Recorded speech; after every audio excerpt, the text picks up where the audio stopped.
Good evening. A young pregnant woman has been killed in a suspected murder-suicide in Charleville. Police locked down parts of the outback town for 7 hours as they negotiated with a man. Friends say the mother couldn't wait to welcome her child.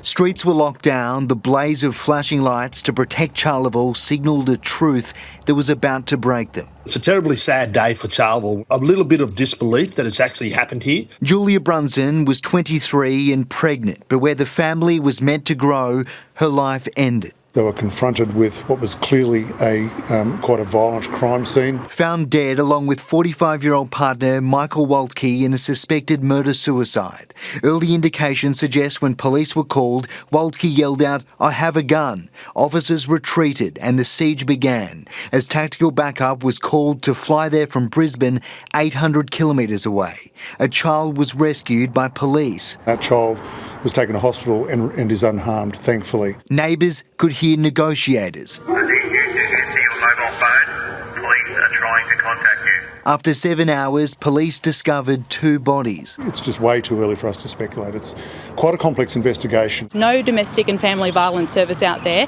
had connections with this family. Michael Waltke worked in the NDIS. Some say he didn't like to be challenged and was controlling. Julia Brunsdon worked in employment services. She'd brighten your day and loved being a mum. Friends say she was excited to do it all over again. Garth Burley, 7 News. And if you are in a domestic violence situation, DV Connect can help on 1800 811 811. She was an innocent driver caught up in a moment of madness. 25-year-old Savannah Spence was killed when a stolen car smashed head-on into her RAV4 in Cairns. Police say the man responsible was on bail. He's now facing a manslaughter charge. Her name was Savannah Spence, 25 years old.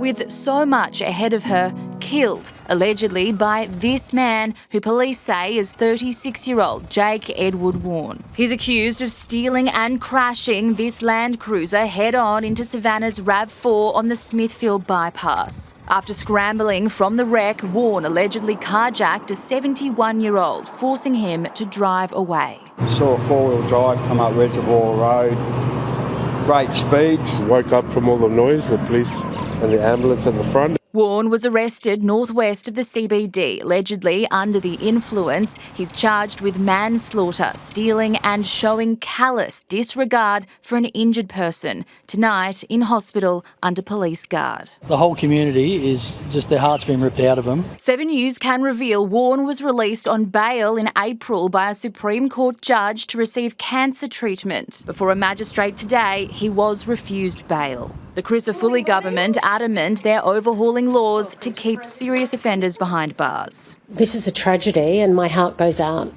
to the victim's family. I know the people of Cairns are hurting. I know the people of Cairns are frustrated, as am I. I would love for things to turn around faster. As frustration in the far north grows. He's promised and he's promised and he's promised, but he ain't bloody delivered. He works for us. The state government need to step up here. They were elected in on this issue on crime. As a family grieves a wife, daughter and friend, another innocent victim caught up in a deadly crime spree. Rachel Baxter, 7 News. The state-run forensic lab is in more trouble, but the latest problem was only exposed when a forensic scientist testified in court. Hundreds of DNA court statements, including some linked to murders, need to be checked as the government faces pressure to explain why a high-profile scientist resigned. The whistleblower, the forensic scientist, it's Dr Kirsty Wright who discovered the DNA failures and spoke out about victims including murdered Mackay woman Shandy Blackburn. But now the government is missing a key advisor. Dr Wright chose to end her contract. She was hired by the Premier to fix the mess. She's not been gagged.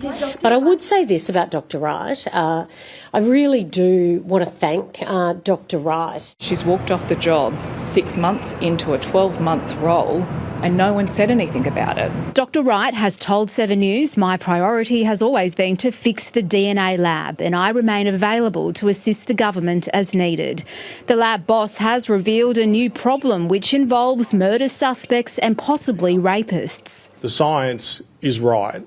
It is merely the information that has been taken from the science into the statement. The lab put 50 typos, such as the wrong dates and case numbers, in DNA court statements as part of briefs of evidence for police and prosecutors.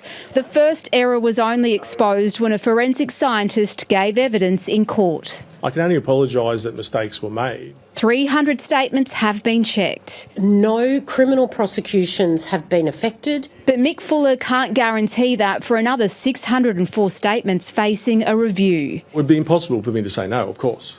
Despite the latest setback, the Attorney-General insists significant progress has been made, with 80% of the major crime backlog cleared. There are victims getting their justice quicker. After DNA samples were sent to an American lab. Back home, the government says extra staff and new technology will run more tests and support more victims. Marlena Wapp, 7 News. Dozens of trees have been raised at Victoria Park as work on the new Olympic Stadium ramps up. Jacqueline Robson joins us live. Jackie, protesters were met by police. Yes, Max, this was as they were trying to document the tree felling today. Former Brisbane Deputy Mayor David Hinchliffe was physically removed from the ring of steel that now surrounds Victoria Park, told it wasn't safe as the early construction works looked to clear space for the next stages. Save Victoria Park claims to have witnessed distressing scenes of possums and bird life scattering from mature trees as they came crashing down, also suggesting no wildlife spotters were there during this process. We see wildlife scurrying away, we see birds flying up, we see nesting hollows being destroyed, and all this for the Olympics. Surely there must be a better way. Now, those claims have been rejected by the state government, with GECA saying there were spotters on site as well as heritage personnel. Protesters say the scenes were heartbreaking, and all of this happening just days after public consultation began for Victoria Park's legacy plan. Sarah? Thank you, Jackie. The judge in the trial of Alan Jones has finally lifted a non-publication order revealing 2 days of explosive evidence, with claims the case against the 85-year-old is motivated by money. Lawyers for the former broadcaster say the sordid sex assault allegations were fabricated to force a financial payout. After days of digging into the alleged history of former radio star Alan Jones... Mr Jones, how do you feel about day 4? The 85-year-old came to court to see someone else's past get grilled today. His alleged victim. Complainant Jay, who claimed a visit to Jones's Fitzroy Falls farm 20 years ago ended in bathrobes and multiple sex assaults. His story and credibility challenged by Jones's barrister, revealing the former teen athlete who became a police officer had a troubled record. A charge of assault, misuse of police ID, driving infringement, suspensions and drink driving. He lost his $110,000 a year police job. You were experiencing extreme financial pressure, had to move in with your mother and were in danger of addiction. That was May 2024. 7 months later, Jones was arrested. Did you do it? Jones's lawyer suggesting complainant Jay saw a chance to get rich quick by suing Jones. Did you see the opportunity there for something life-changing for you, an opportunity to get money from Mr. Jones?